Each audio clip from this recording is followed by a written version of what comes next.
Bismillahirrahmanirrahim. Assalamualaikum warahmatullahi wabarakatuh. Selamat siang semuanya. Perkenalkan kami pada kesempatan kali ini akan mempresentasikan tentang pelayanan farmasi klinis di RSUD Dr. Sudarso. Adapun pemateri pada hari ini yaitu saya sendiri, Laila Kadaria, kemudian nanti akan dilanjutkan oleh Rizky Husain, Julian Evan, Reren Salwa, dan juga Suaina Salim.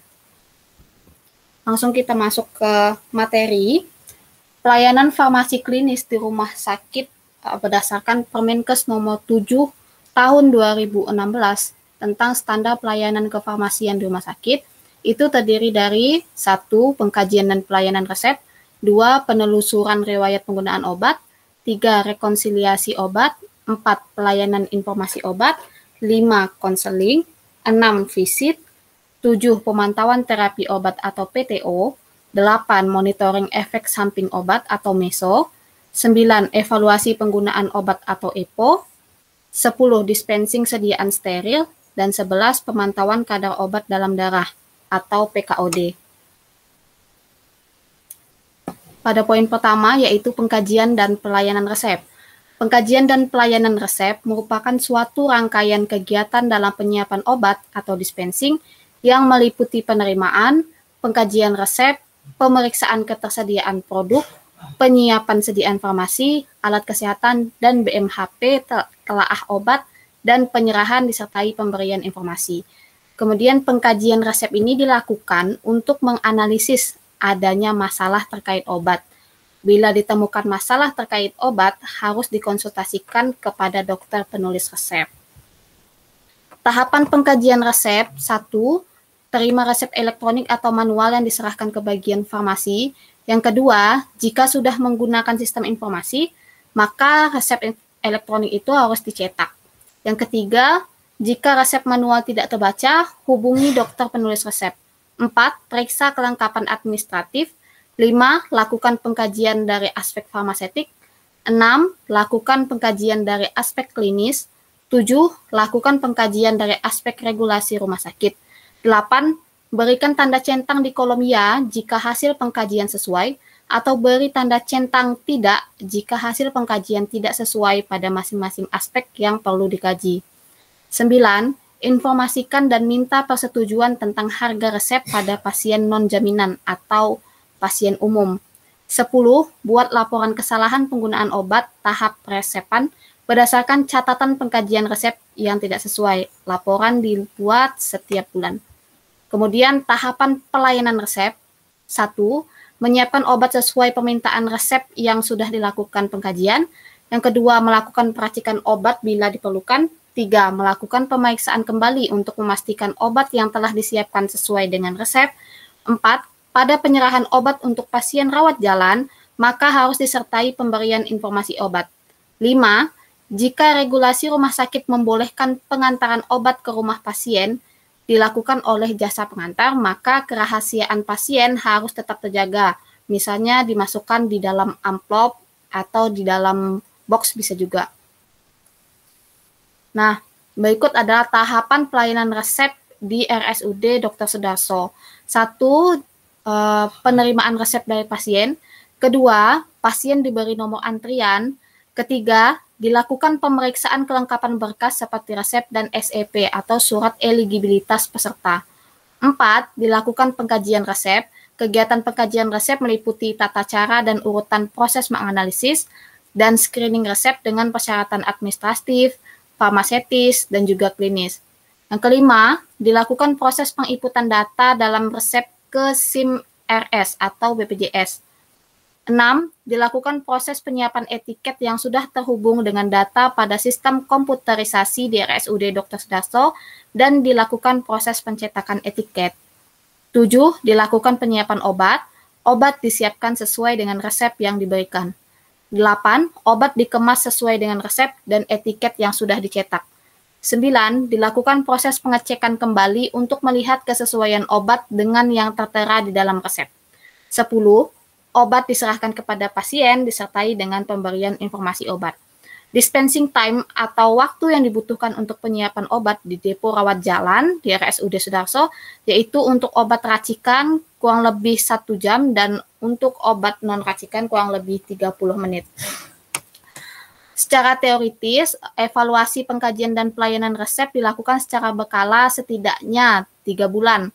Evaluasi meliputi jumlah penyampaian konfirmasi dan rekomendasi kepada penulis resep terkait kesalahan penulisan resep, kesalahan penyiapan obat, kepatuhan penulisan resep sesuai formularium, dan kecepatan pelayanan resep. Ini terdapat pada petunjuk teknis atau Juknis PMK nomor 72 tahun 2016. Fakta di lapangan untuk bagian kesalahan penulisan resep dan kesalahan penyiapan resep itu tidak dilakukan oleh farmasi, namun setiap kesalahan penulisan resep maupun kesalahan dalam penyiapan resep akan didokumentasikan dalam formulir yang telah disediakan. Nah, formulir tersebut akan dibuat setiap kali terjadi kasus dan formulir tersebut akan diberikan pasien ke bagian pasien safety, yang mana bagian pasien safety inilah yang akan melakukan evaluasi kesalahan tersebut. Untuk kepatuhan penulisan resep sesuai formularium juga tidak dilakukan evaluasi, namun jika misalnya ditemukan penulisan resep yang tidak sesuai formularium, maka langsung dikonfirmasi saat itu juga ke dokter yang bersangkutan yang menuliskan resep. Namun tidak ada dituliskan dalam formulir atau didokumentasikan atau dievaluasi setiap bulan atau secara berkala, itu tidak ada. Kemudian untuk kecepatan pelayanan resep juga tidak dilakukan evaluasi, namun DRS Sudarso selalu mendokumentasikan lama pelayanan resep yang dilakukan pada hari itu. Misalnya hari ini resep 1 masuk, maka ada pencatatan resep tersebut pelayanannya sampai berapa menit dan berapa menit, tapi tidak dilakukan evaluasi per bulan, tapi diusahakan rentang waktunya tidak lebih dari 30 menit untuk obat non-racikan dan tidak lebih dari 60 menit untuk obat racikan. Rekomendasinya sebaiknya dilakukan evaluasi pengkajian dan pelayanan resep secara berkala sebagai bahan evaluasi penilaian kinerja dan manajemen. Yang kedua, penelusuran riwayat penggunaan obat. Penelusuran riwayat penggunaan obat merupakan proses untuk mendapatkan informasi mengenai seluruh obat atau sediaan farmasi lain yang pernah dan sedang digunakan. Riwayat pengobatan dapat diperoleh dari wawancara atau data rekam medik atau pencatatan penggunaan obat pasien. Adapun tahapan penelusuran riwayat penggunaan obat, 1. Membandingkan riwayat penggunaan obat dengan data rekam medik atau pencatatan penggunaan obat untuk mengetahui perbedaan informasi penggunaan obat. 2. Melakukan verifikasi riwayat penggunaan obat yang diberikan oleh tenaga kesehatan lain dan memberikan informasi tambahan jika diperlukan. 3. Alergi dan reaksi obat yang tidak dikehendaki atau ROTD. 4. Mengidentifikasi potensi terjadinya interaksi obat. 5. Melakukan penilaian terhadap kepatuhan pasien dalam menggunakan obat. 6. Melakukan penilaian rasionalitas obat yang diresepkan. 7. Melakukan penilaian terhadap pemahaman pasien terhadap obat yang digunakan. 8. Melakukan penilaian adanya bukti penyalahgunaan obat. 9. Melakukan penilaian terhadap teknik penggunaan obat. 10. Memeriksa adanya kebutuhan pasien terhadap obat dan alat bantu kepatuhan minum obat atau concordance aids. 11. Mendokumentasikan obat yang digunakan pasien sendiri tanpa sepengetahuan dokter. 12. Mengidentifikasi terapi lain, misalnya suplemen dan pengobatan alternatif yang mungkin digunakan oleh pasien. Bentuk kegiatannya yaitu yang pertama, penelusuran riwayat penggunaan obat kepada pasien atau keluarganya. Kemudian yang kedua, melakukan penilaian terhadap pengaturan penggunaan obat pasien. Informasi yang harus didapatkan, yang satu nama obat, termasuk obat yang non-resep juga. Kemudian dosisnya, bentuk sediaan, frekuensi penggunaan, indikasi, dan lama penggunaan. Yang kedua, reaksi obat yang tidak dikehendaki termasuk riwayat alergi. Yang ketiga, kepatuhan terhadap regimen penggunaan obat atau dari jumlah obat yang tersisa. Penelusuran riwayat penggunaan obat di RSUD Dr. Sudarso dilakukan dengan cara 1. Membandingkan riwayat penggunaan obat dengan data rekam medik atau pencatatan penggunaan obat untuk mengetahui perbedaan informasi penggunaan obat. Yang kedua, melakukan verifikasi riwayat penggunaan obat yang diberikan oleh tenaga kesehatan lain dan memberikan informasi tambahan jika diperlukan. Yang ketiga, mengidentifikasi potensi terjadinya interaksi obat. Yang keempat, melakukan penilaian terhadap kepatuhan pasien dalam menggunakan obat. Kelima, melakukan penilaian rasionalitas obat yang diresepkan. Enam, melakukan penilaian terhadap pemahaman pasien terhadap obat yang digunakan. 7. Melakukan penilaian adanya bukti penyalahgunaan obat, melakukan penilaian terhadap teknik penggunaan obat. 8. Memeriksa adanya kebutuhan pasien terhadap obat dan alat bantu kepatuhan minum obat atau concordance aids. Kemudian 9. Mendokumentasikan obat yang digunakan pasien sendiri tanpa sepengetahuan dokter dan mengidentifikasi terapi lain, misalnya suplemen dan pengobatan alternatif yang mungkin digunakan oleh pasien. Penelusuran riwayat penggunaan obat ini secara teoritis ada tertulis di PMK nomor 72 tahun 2016 tentang standar pelayanan kefarmasian di rumah sakit. Kemudian ada juga dijelaskan lebih lanjut, lebih detail di petunjuk teknis atau juknis PMK nomor 72 tahun 2016. Fakta di lapangan telah sesuai dengan PMK dan juknis. Rekomendasi tidak ada karena telah sesuai. Selanjutnya akan dijelaskan oleh teman saya, Rizky Hussein.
Mas.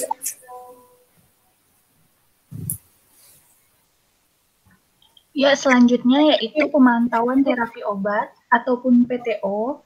Di sini merupakan suatu proses yang mencakup kegiatan untuk memastikan terapi obat yang aman, efektif, dan rasional. Bagi pasien, tujuan PTO adalah meningkatkan efektivitas terapi dan meminimalkan risiko reaksi obat yang tidak dikehendaki. Next. Lalu di sini ada kegiatan dari PTO RSUD Sudarso, yaitu pengkajian pemilihan obat pemilihan obat, dosis, cara pemberian obat, respon terapi, reaksi obat yang tidak dikehendaki. Yang kedua, di sini pemberian rekomendasi penyelesaian masalah terkait obat dan pemantauan efektivitas dari efek samping terapi obat. Next. Tahapan PTU RSUD Sudarso yaitu pengumpulan data pasien, identifikasi masalah terkait obat, rekomendasi penyelesaian masalah terkait obat, pemantauan, dan tindak lanjut. Next. Faktor yang perlu diperhatikan yaitu kemampuan penelusuran informasi dan penilaian kritis terhadap bukti terkini dan terpercaya, kerahasiaan informasi, dan kerjasama dengan tim kesehatan lainnya. Next. Pemantauan terapi obat di sini merupakan suatu proses untuk mencakup kegiatan memastikan terapi obat yang aman, efektif, rasional bagi pasien. Tujuannya yaitu meningkatkan efektivitas terapi dan meminimalkan risiko reaksi obat yang tidak dikehendaki, sesuai dengan PMK nomor 72 tahun 2016. Sedangkan untuk fakta di lapangannya, pertama-tama itu pemantauan terapi obat di Sudarso sudah berlangsung cukup baik. Akan tetapi, secara administrasi dan komunikasi dengan tenaga kesehatan yang lainnya, yang telah kami sesuaikan dengan PMK nomor 72, masih kurangnya tenaga apoteker di RSUD Sudarso tidak menghambat PTO karena dapat ditangani dengan tenaga TTK dan juga relawan yang telah berpengalaman. Untuk rekomendasinya, di sini kami menyarankan menambahkan tenaga kefarmasian berupa apoteker sesuai dengan ketentuan yang berlaku, yaitu satu apoteker menangani 30 bed pasien. Next. Lalu keempat, dispensing sediaan steril. Dispensing sediaan steril harus dilakukan di instalasi farmasi dengan teknik aseptik untuk menjamin sterilitas dan stabilitas produk dan melindungi petugas dari paparan zat berbahaya, serta menghindari terjadinya kesalahan pemberian obat. Tujuan dispensing sediaan steril di sini yaitu untuk menjamin agar pasien menerima obat sesuai dengan dosis yang dibutuhkan, menjamin sterilitas dan stabilitas produk, melindungi petugas dari paparan zat berbahaya, dan menghindari terjadinya kesalahan pemberian obat. Next. Untuk kegiatan dispensing ini sendiri yaitu pencampuran obat suntik, penyiapan nutrisi parenteral, penanganan sediaan sistostatik. Lalu di sini kegiatan pencampuran obat suntik itu yaitu pertama-tama mencampur sediaan intravena dalam cairan infus, melarutkan sediaan intravena dalam bentuk serbuk dengan pelarut yang sesuai dan mengemas menjadi sediaan siap pakai oleh pasien. Next. Faktor-faktor yang perlu diperhatikan dalam pencampuran obat suntik yaitu pertama harus adanya ruang khusus, lemari pencampuran biologis, lalu adanya HEPA filter. Lalu kegiatan penyiapan nutrisi parenteral di sini mencampur sediaan karbohidrat, protein, lipid, vitamin, mineral untuk kebutuhan perorangan dan mengemas ke dalam kantong khusus untuk nutrisi. Next. Lalu faktor-faktor apa saja sih yang perlu diperhatikan untuk penyiapan nutrisi parenteral di sini, yaitu pertama-tama harus adanya tim ahli gizi yang terdiri dari dokter, apoteker, perawat, dan juga gizi. Lalu sarana dan peralatan, ruangan khusus, lemari pencampuran biologikal, kantong khusus untuk nutrisi parenteral. Next.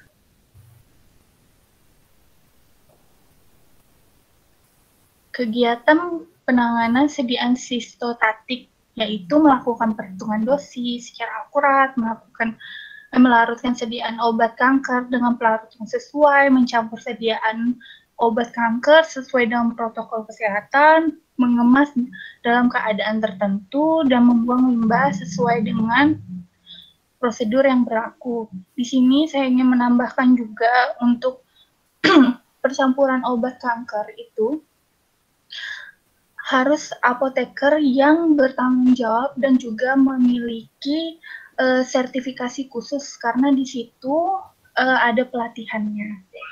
Lalu lanjut lagi untuk faktor-faktor yang diperhatikan, penanganan sediaan sistostatik, ruangan khusus yang dirancang dengan kondisi sesuai, lemari pencampuran biologik, lalu adanya HEPA filter, lalu setiap petugas harus menggunakan APD lengkap, sumber daya manusia yang terlatih, dan cara pemberian obat kanker. Next. Untuk dispensing sediaan steril di sini, kami membandingkan dengan PMK 72 tahun 2016 dan fakta di lapangan. Pada dasarnya, fakta di lapangan ini dispensing sediaan steril, penyiapan nutrisi parenteral, dan tim penanganan sediaan sistostatik dilakukan di gudang farmasi, dilakukan secara aseptik. pada pencampuran obat suntik dilakukan oleh perawat karena pemberian obat kepada pasien karena kurangnya tenaga kefarmasian. Obat kemoterapi hanya akan diberikan sesuai dengan jumlah yang tertera pada resep dokter. Di sini kami merekomendasikan untuk penambahan tenaga kefarmasian yang bertugas dalam dispensing sediaan steril dan pencampuran obat suntik. Next. Selanjutnya akan dijelaskan oleh teman saya. Baik, selanjutnya pelayanan informasi obat atau yang biasa disebut PIO. Pelayanan informasi obat merupakan kegiatan menyediakan dan pemberian informasi rekomendasi obat yang independen, akurat, tidak bias, terkini, dan komprehensif yang dilakukan oleh apoteker kepada dokter, apoteker, perawat, profesi kesehatan lainnya, serta pasien dan pihak lain di luar rumah sakit. Next. Untuk tujuan PIO sendiri yaitu menyediakan informasi mengenai obat kepada pasien dan tenaga kesehatan di lingkungan rumah sakit dan pihak lain di luar rumah sakit, kemudian menyediakan informasi untuk membuat kebijakan yang berhubungan dengan obat atau sediaan farmasi, alat kesehatan, dan bahan medis habis pakai, terutama bagi komite atau tim farmasi dan terapi, dan yang terakhir menunjang penggunaan obat yang rasional. Untuk kegiatan PIO sendiri itu terbagi menjadi menjawab pertanyaan, menerbitkan leaflet dan poster, menyediakan informasi bagi tim farmasi dan terapi sehubungan dengan penyusunan formularium rumah sakit, bersama dengan tim penyuluhan kesehatan rumah sakit atau yang biasa disebut PKRS melakukan kegiatan penyuluhan bagi pasien rawat jalan dan rawat inap, kemudian melakukan pendidikan berkelanjutan bagi tenaga kefarmasian dan tenaga kesehatan lainnya, dan selanjutnya melakukan penelitian. Untuk faktor-faktor yang perlu diperhatikan sendiri dalam PIO ini yaitu pertama sumber daya manusia, kedua tempat, ketiga perlengkapan.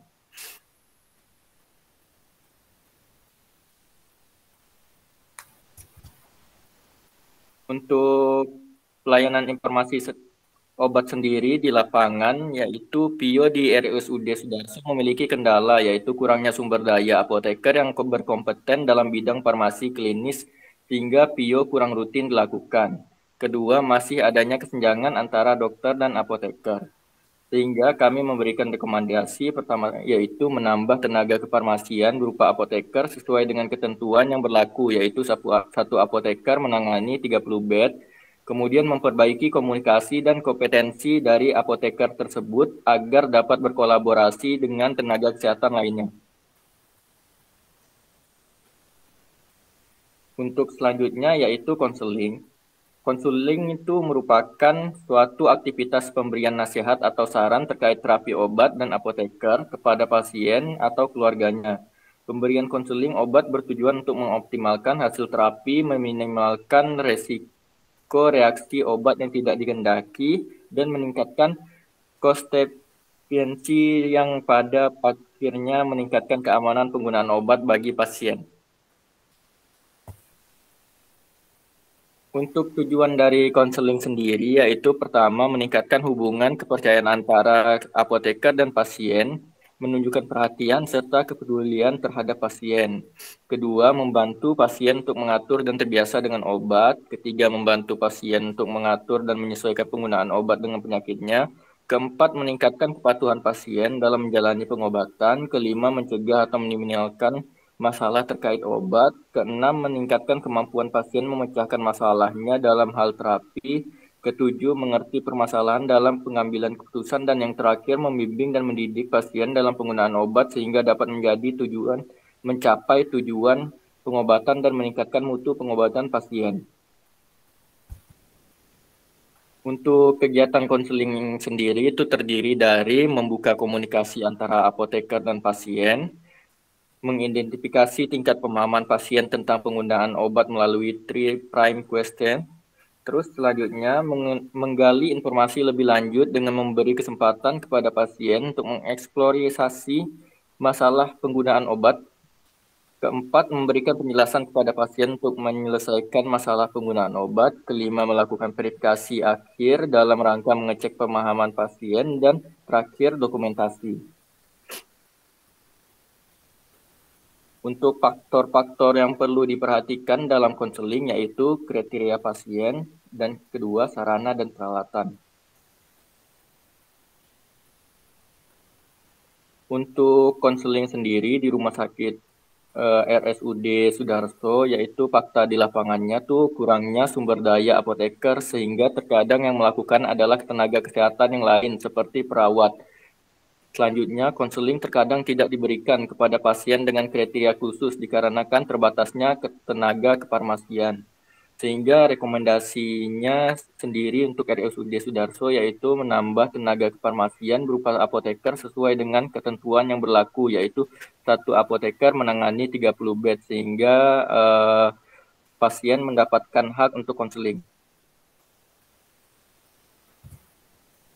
Baiklah, selanjutnya akan dilanjutkan oleh teman saya. Baiklah, terima kasih. Selanjutnya yaitu adalah kegiatan visita, di mana visita itu merupakan kegiatan kunjungan ke pasien rawat inap yang dilakukan apoteker secara mandiri atau bersama tim tenaga kesehatan untuk mengamati kondisi klinis pasien secara langsung dan mengkaji masalah terkait obat, memantau terapi obat dan reaksi obat yang tidak dikehendaki, meningkatkan terapi obat yang rasional, dan menyajikan informasi obat kepada dokter, pasien, serta profesional kesehatan lainnya. Lanjutnya, ini praktek visita itu membutuhkan persiapan, yaitu dengan memperhatikan hal-hal sebagai berikut, yaitu yang pertama seleksi pasien, yang kedua pengumpulan informasi penggunaan obat, dan yang ketiga pengkajian masalah terkait obat, dan yang keempat yaitu adalah fasilitas. Lanjutnya. Nah, ini merupakan kajian dari kami di mana fakta di lapangan yaitu di Rumah Sakit Dr. Sudarso ditemukan bahwa kegiatan visita ini belum dapat dilakukan. Itu dikarenakan masih kurangnya tenaga apoteker dan tingginya jumlah bed yang ada. Sehingga rekomendasi kami yaitu diharapkan dapat menambah tenaga apoteker, yaitu di mana satu apoteker itu menangani 30 bed sehingga kegiatan visita ini dapat dilakukan. Selanjutnya yaitu adalah monitoring efek samping obat atau disingkat dengan MESO, di mana MESO ini merupakan kegiatan pemantauan setiap respon terhadap obat yang tidak dikehendaki, yang terjadi pada dosis lazim yang digunakan pada manusia untuk tujuan profilaksis, diagnosa, maupun terapi. Selanjutnya. Nah, ini merupakan tujuan dari MESO, yaitu yang pertama menemukan efek samping obat, sedini mungkin, terutama yang berat, tidak dikenal, dan frekuensinya jarang. Terus yang kedua yaitu menentukan frekuensi dan insidensi ESO yang sudah dikenal dan yang baru saja ditemukan. Dan yang ketiga, mengenal semua faktor yang mungkin saja dapat menimbulkan atau dapat mempengaruhi angka kejadian dan hebatnya ESO yang dialami. Terus yang keempat yaitu meminimalkan resiko kejadian reaksi obat yang tidak dikehendaki dan mencegah terulangnya kejadian reaksi obat yang tidak dikehendaki. Lanjutnya, untuk kegiatan pemantauan dan pelaporan efek samping obat yaitu terdapat beberapa kegiatan. Yang pertama yaitu mendeteksi adanya kejadian reaksi obat yang tidak dikehendaki atau efek samping obat. Terus yang kedua yaitu mengidentifikasi obat-obatan dan pasien yang mempunyai resiko tinggi mengalami ESO. Dan yang ketiga yaitu mengevaluasi laporan ESO dengan algoritma Naranjo. Dan yang keempat, mendiskusikan dan mendokumentasikan ESO di tim atau subkomite atau tim farmasi dan terapi. Yang kelima, melaporkan ke Pusat Monitoring Efek Samping Obat Nasional. Lanjutnya. Faktor-faktor yang perlu diperhatikan yaitu kerjasama dengan komite atau tim farmasi dan terapi dan ruang rawat. Jadi MESO ini tidak hanya dilakukan oleh apoteker, namun juga oleh tenaga kesehatan lainnya seperti dokter, perawat, dan lain-lain. Terus yang kedua yaitu memastikan ketersediaan formulir monitoring efek samping obat yang dapat dilihat di websitenya MSO BPOM yaitu mso.pom.go.id. Lanjutnya. Ini merupakan kajian kami yang pertama di mana fakta yang ditemukan di lapangan itu aspek dari MESO sendiri ini belum dapat dilakukan secara maksimal karena memerlukan waktu yang cukup banyak untuk mengidentifikasi setiap resep. Sehingga pelaporan efek samping obat ini hanya dapat diperoleh ketika pasien memberikan keluhan yang terjadi setelah mengonsumsi obat. Dan rekomendasinya yaitu dengan menambah tenaga kefarmasian, terutama apoteker, dan menyediakan formulir meso di rumah sakit sehingga dapat maksimalkan kegiatan dari meso ini. Selanjutnya akan dijelaskan oleh teman saya. Terima kasih.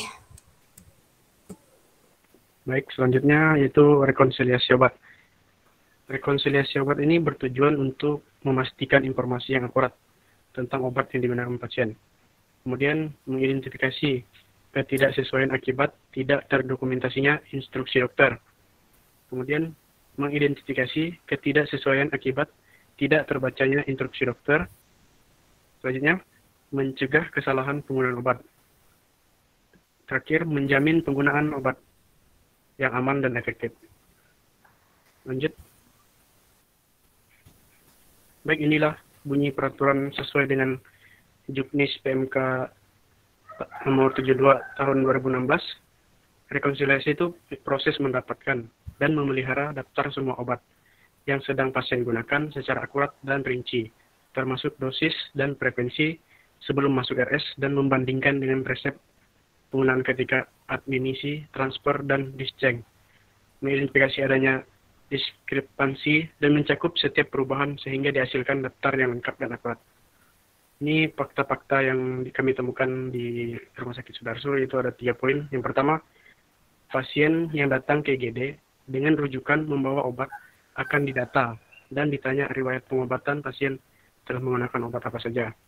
Kemudian yang kedua, pasien yang mendapat kopi resep untuk membeli obat di luar karena obat tidak diserahkan kembali ke farmasi di depo rawat inap, tetapi pasien langsung menyerahkannya ke perawat ruangan. Ini sama dengan rekonsiliasinya tidak dilaksanakan. Kemudian pasien antar ruangan ini sudah melakukan rekonsiliasi, yaitu melihat apakah obat dapat dilanjutkan atau dihentikan. Untuk rekomendasi yang kami berikan, yang pertama, melakukan klarifikasi dengan dokter penulis resep, apakah obat yang digunakan oleh pasien dapat dilanjutkan atau dihentikan. Kemudian obat yang dibeli di luar diusahakan harus dikonfirmasi kembali ke farmasi untuk selanjutnya diserahkan ke dalam ruangan untuk meminimalisir kesalahan penggunaan obat. Next.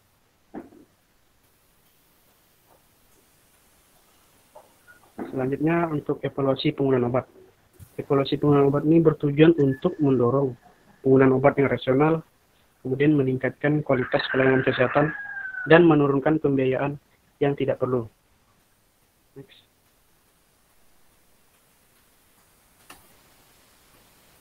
Menurut Juknis PMK nomor 72 tahun 2016, evaluasi terapi obat ini prosesnya sistematis dan berkesinambungan dalam menilai kerasional terapi obat melalui evaluasi data penggunaan obat pada suatu sistem pelayanan dengan mengacu pada kriteria dan standar yang telah ditetapkan. Di jenis-jenis evaluasi penggunaan obat itu ada 2, yaitu evaluasi penggunaan obat kuantitatif dengan contoh pola peresepan obat dan pola penggunaan obat.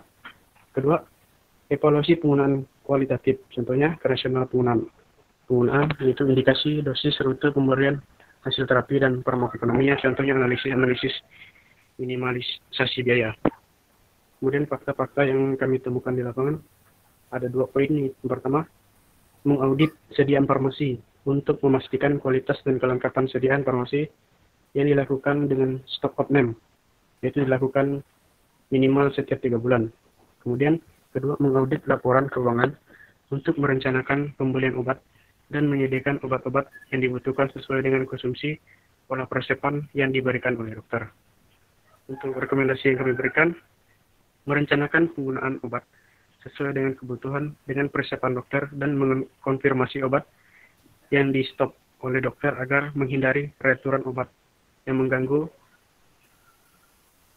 pola peresepan. Next. Selanjutnya ada pemantauan kadar obat dalam darah. Tujuan PKOD ini untuk memastikan kadar obat berada dalam kisaran terapi yang direkomendasikan untuk memantau efektivitas maupun toksisitasnya. Kemudian sebagai referensi dalam menentukan dosis terapi yang optimal berdasarkan kondisi klinis pasien. Kemudian mengelola regimen obat untuk mengoptimalkan hasil terapi. Next.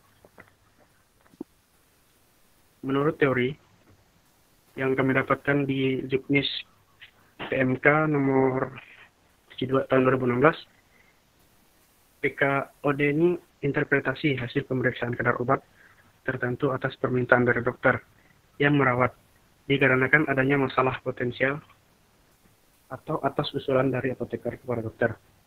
Fakta yang di lapangan di sini belum dilaksanakannya, mengingat SDM yang tersedia belum mencukupi untuk memantau pada semua pasien yang memiliki tempat tidur lebih banyak. Hanya saja dipantau pada beberapa pasien tertentu.